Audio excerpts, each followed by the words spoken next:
तो सभी व्यूवर्स को नमस्कार व्यूवर्स, मैं डॉक्टर पवन ओबराय स्वागत करता हूं अपने YouTube channel study with doctor Pavan Oberoi पर। तो व्यूवर्स, बहुत इंपॉर्टेंट वीडियो है सोशल चेंज इन इंडिया। जिन स्टूडेंट्स के पास सीसस यूनिवर्सिटी मेरठ में और मां शाकुंभरी यूनिवर्सिटी सहारनपुर में सोशलॉजी का सब्जेक्ट है प्राइवेट, क्योंकि एमसीक्यू सीरीज में एग्जाम होना है आपके सारे पेपर। तो ये मैं सोशल चेंज इन इंडिया का पेपर लेके आया हूँ 2022 का। ये पेपर एक्चुअली थोड़ा सा ओरिजिनल बुकलेट अवेलेबल नहीं हुई, तो इसको जो बुकलेट थी तो उसको हिंदी में टाइप करा लिया गया है। तो हिंदी में अलग है और इंग्लिश में अलग है, ठीक है। तो जिन बच्चों को इंग्लिश में चाहिए तो वो भी मिल जाएगा, और वैसे ज़्यादातर बच्चे हिंदी मीडियम के ही हैं। तो ये डिस्कस कर रहा हूँ। आप सभी स्टूडेंट्स चैनल सब्सक्राइब करके study with doctor Pavan Oberoi अगर फर्स्ट टाइम वीडियो देख रहे हैं तो इसकी प्लेलिस्ट विजिट कर लीजिएगा, MA second year sociology solved paper के नाम से। तो 2021 और 2022 के मैक्सिमम क्वेश्चन पेपर आपको उससे मिल जाएंगे। ऑप्शनल पेपर भी मैंने इसमें अब की बार अपलोड किए हैं, तो समय क्योंकि मेरे को कम मिल पाता है तो इस वजह से मैं 20-25 क्वेश्चन जो हैं वो डिस्कस कर देता हूं, ताकि सभी स्टूडेंट्स को पता लग जाए कि कैसा क्वेश्चन पेपर आया था। क्योंकि आप सबको पता है कि पेपर सभी के चल रहे हैं, BA, BCom, BSc, MA, MCom, तो सभी के पेपर चल रहे हैं, रेगुलर के, प्राइवेट के। तो समय मेरे पास कम रहता है, तो इसलिए मैं कुछ थोड़े बहुत क्वेश्चंस आपसे डिस्कस कर देता हूं। मेरा नंबर है 6396242878। केवल मैसेज कीजिएगा। आपको जो भी कोई पीडीएफ चाहिए 2021 की केवल 70 रुपये में, 2022 की केवल 70 रुपये में, दोनों के अगर आपको पेपर चाहिए 2021 और 2022 के, तो 140 रुपये आप गूगल पे, फ़ोन पे, पेटीएम से डिपॉजिट करा सकते हैं। तो आपको इसकी पीडीएफ सेंड कर दी जाएगी जब आपका नंबर आएगा। जनरली क्योंकि क्यू में बहुत सारे 200-250 बच्चे लगे रहते हैं, तो ऐसा नहीं है कि आपने पेमेंट भेज दी और आपको 5 मिनट में वीडियो मिल गई, पीडीएफ फाइल मिल गई। जब आपकी बारी आएगी 2 घंटे के बाद, 3 घंटे के बाद, 4 घंटे के बाद, तब आपका नंबर आएगा, तो आपको जो है वीडियो जो पीडीएफ जो है वो सेंड कर दी जाएगी, ठीक है व्यूअर्स। कुछ नोट्स मेरे पास अवेलेबल हैं, बहुत सारे बच्चे मांग रहे हैं।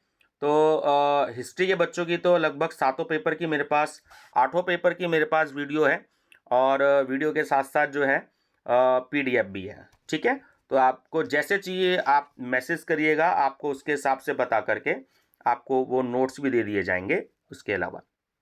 चलिए, तो 388 आपका कोड है, डिस्कस कर लेते हैं कुछ क्वेश्चंस। नंबर फर्स्ट क्वेश्चन है कि सोशल एंड कल्चरल डायनामिक्स नामक पुस्तक किसके द्वारा लिखी गई है? तो ये सोराकिन ने लिखी थी। सेकंड है, मूल अर्थों में सामाजिक परिवर्तन का अर्थ संरचनात्मक परिवर्तन है, ये किसका कथन है? तो ये कथन है विल्बर्ट ई मूर का, ठीक है।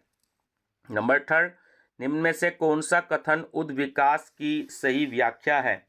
तो ऑप्शन बी इसका राइट आंसर है कि उद्विकास अच्छाई के लिए परिवर्तन। क्वेश्चन नंबर 4, प्रौद्योगिकी यानी कि दूसरा वर्ड इसका तकनीकी भी होता है, इंग्लिश में टेक्नोलॉजी बोलते हैं। तो प्रौद्योगिकी के प्रत्यक्ष प्रभाव क्या हैं? तो तीनों ही हैं। सामाजिक संबंधों में परिवर्तन भी है, श्रम विभाजन एवं विशेषीकरण भी है, और श्रमिक संगठन का निर्माण भी है। तो डी इसका राइट ऑप्शन है, उपयुक्त सभी। 5, अर्थव्यवस्था का सीधा संबंध आर्थिक विकास से है। तो आर्थिक विकास का सबसे महत्वपूर्ण पहलू क्या होता है? मानव। जब तक मानव नहीं होगा, मनुष्य नहीं होगा, तब तक कोई भी वर्क नहीं हो सकता है। 6, चेंजिंग फ्रंटियर्स ऑफ कास्ट किसकी कृति है, यानी कि बुक किसने लिखी है?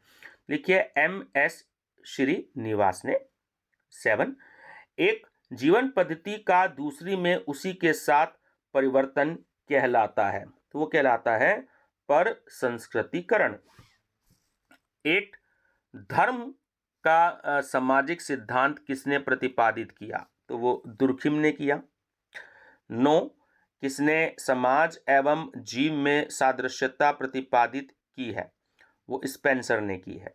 10, भारत में घरेलू हिंसा से स्त्रियों के बचाव संबंधी अधिनियम को किस वर्ष लागू किया गया था? तो सन 2005 में लागू किया गया था। 11, स्वतंत्र भारत में कारखाना अधिनियम किस वर्ष पारित किया गया था? तो ये सन 1948 में किया गया था। 12 किसने समाजों में परिवर्तन हेतु 3 स्तरों के नियम को प्रतिपादित किया है? काफी इंपॉर्टेंट क्वेश्चन है।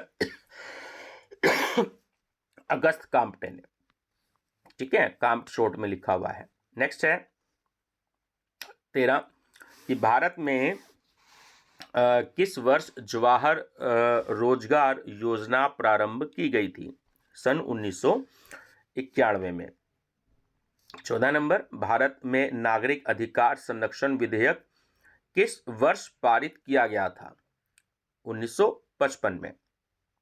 15, भारत में राष्ट्रीय अनुसूची जाति वित्त एवं विकास निगम की स्थापना किस वर्ष की गई थी? 1989 में, 1989 में। 16, किस प्रक्रिया का उद्देश्य देशों एवं समाजों का उत्तरोत्तर एकीकरण करना है? तो वो है वैश्वीकरण, ग्लोबलाइजेशन। 17, निम्न में से कौन सा नियम सोरोकिन के परिवर्तन में सांस्कृतिक सिद्धांत से संबंधित नहीं है? तो वो है ऑप्शन ए, संतुलन का नियम। 18, निम्नलिखित में से कौन सा सामाजिक परिवर्तन का प्रतिमान मैकाइवर एवं पेज द्वारा नहीं बताया गया है? ऑप्शन ए, चक्रीय। 19, अभिजात वर्ग के परिभ्रमण का सिद्धांत के साथ किस समाजशास्त्री का नाम जुड़ा है? तो वो जुड़ा है पेरेटो का, ऑप्शन डी। 20, निम्नलिखित में से कौन सामाजिक परिवर्तन के रेखीय सिद्धांत से संबंधित है? तो ऑप्शन बी राइट आंसर है, ओसवाल्ड स्पेक्टर। 21, किसने कहा संस्कृति मानव निर्मित पर्यावरण है? तो वो है option number C, हेस्कोरविटिस।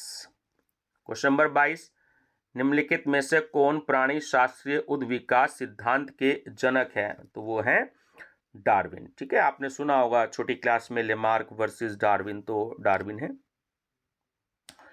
23, the theory of the leisure class पुस्तक किसने लिखी? वो लिखी वेबलन ने। 24, जनसंख्या का अध्ययन करने के लिए सामाजिक केशिका, ये कोशिका वर्ड होगा, गलत लिखा गया है, कि अवधारणा का उपयोग किसने किया? वो किया टी माल्थस ने। 25 क्वेश्चन, मार्क्स के अनुसार निम्नलिखित में से कौन सा कारक सामाजिक परिवर्तन के लिए उत्तरदायी है? तो मजदूरी की दर, आर्थिक क्रियाएं और उत्पादन प्रणाली। तो ये तीनों ही सही आंसर हैं, तो डी जो है वो इसका राइट ऑप्शन है। ठीक है, चलिए 2-4 क्वेश्चन और बता देता हूं मैं आपको।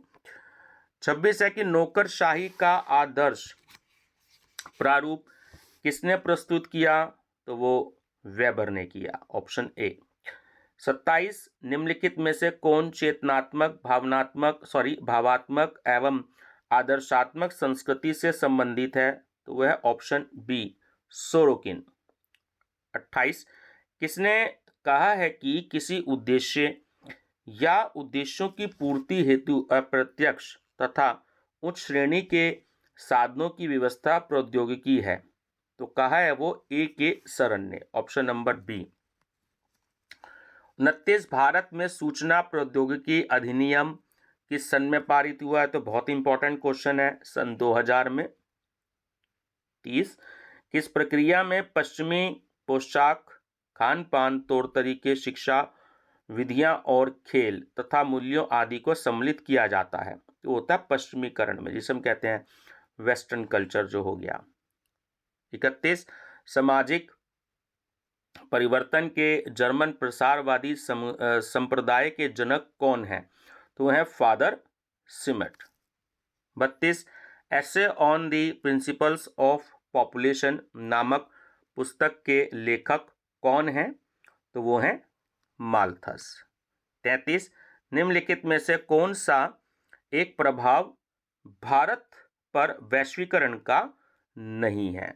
तो वो है आपका राष्ट्रीयकरण।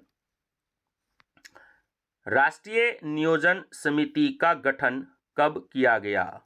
सी ऑप्शन करेक्ट है, 1946। और इस वीडियो का लास्ट क्वेश्चन है, दी कौन सी क्वेश्चनेज एसेज ऑफ मॉडर्निटी नामक पुस्तक के लेखक कौन है? तो वो हैं गिडेंस। ठीक है व्यूअर्स, तो आप चाह तो रहे होंगे कि मैं करवा दूं, बट मैं मजबूर इसलिए हूं क्योंकि बहुत सारे बुकलेट्स हैं मेरे पास में अभी, और सब पे क्वेश्चन जो है वो पेपर्स 21 से स्टार्ट हो चुके हैं। आज 20 तारीख है, यानी कि 20 मार्च, और बीकॉम का पेपर जो है वो स्टार्ट है कल से। तो हिंदी, इंग्लिश, सोशलॉजी है ना, political science, history, BA, MA, बहुत सारे सब्जेक्ट्स हैं, तो सभी के लिए कुछ ना कुछ वीडियो बनानी है। तो आप सभी स्टूडेंट्स को भी धन्यवाद देना चाहूँगा कि जो कि मेरे चैनल से जुड़े हुए हैं, और आप सभी स्टूडेंट्स को मेरी तरफ से बेस्ट ऑफ लक। बहुत अच्छे से तैयारी करिएगा, और फ्यूचर में अगर आप टीजीटी, पीजीटी की भी अगर आप तैयारी करते हैं ना, तो आप मेरे प्लेलिस्ट या देख सकते हैं वीडियो, या जो आप पीडीएफ अगर आप मुझसे परचेज करते हैं तो वो आप संभाल के रखिएगा, प्रिंट आउट निकाल के रख लीजिएगा, ताकि आपको वो फ्यूचर में हेल्प करेंगे, क्योंकि टीजीटी, पीजीटी में यही क्वेश्चंस पूछे जाते हैं। अगर आप मार्केट में जाएंगे तो आपको आपके सब्जेक्ट पर 200-300 से ज़्यादा एमसीक्यूज नहीं मिलेंगे। ठीक है viewers, best of luck and thank you.